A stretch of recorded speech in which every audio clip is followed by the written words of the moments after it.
Hey, what's shaking? It's Anthony Hary. I thought I'd do a fun video for you. This is the first of two.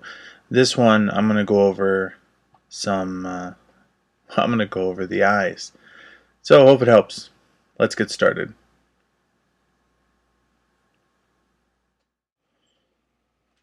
Well, let's start off with the basic anatomy of the eye. The eye is essentially a sphere, or spherical in nature. So here I'm just drawing out a nice veiny exposed eyeball. Give you an idea, it rests inside the socket in the skull, and that's essentially the eye.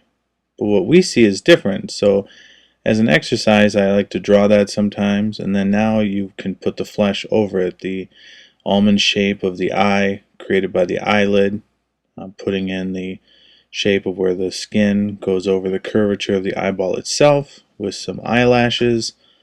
Even though this kind of looks like a guy's eyeball, we all have eyelashes.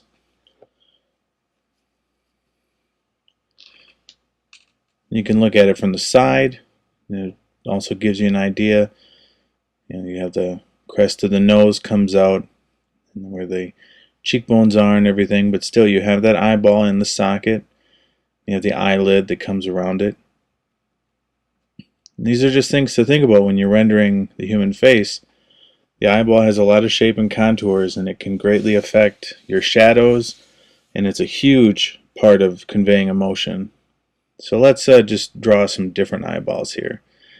I like to practice by incorporating at least the bridge of the nose, the eyebrows, and the eyes. When I draw, I do them essentially as one combined part of the figure. You can see my first set there is kind of like some Tom Cruise eyeballs, and then you have more of a relaxed sort of maybe he just woke up sort of face. Then you have the scared face. You can't do guy eyeballs all the time. It's very, very important to be able to draw ladies. So here we have some, I guess, some more sultry eyes looking to the side. And I like to do this practice where you move around, move the perspective. Try and think of different ways, different eye sockets, different weights to the brow and the eyelashes, even increasing or decreasing the ratio between the iris, the colored part of the eye, and the white area. You can see that last sketch I did there. You have the Tom Cruise eyes again, but this time it's more angled down, so he's looking up through the brow.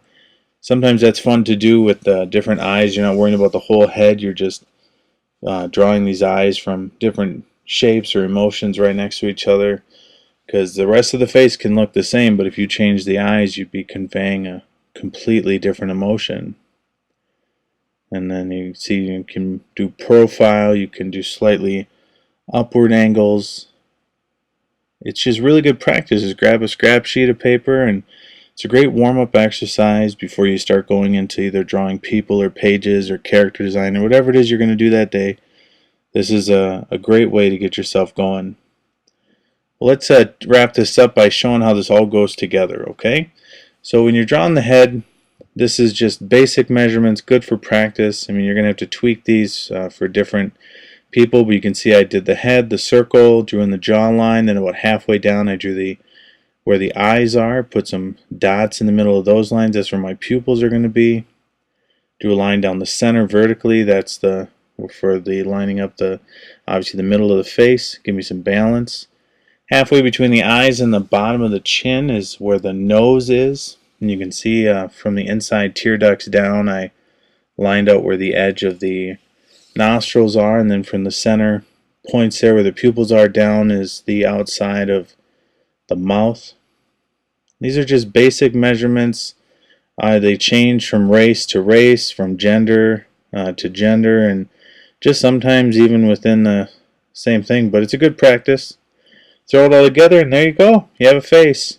So this was drawing how to draw eyes. I'm Anthony Hary and really appreciate you watching. Thank you.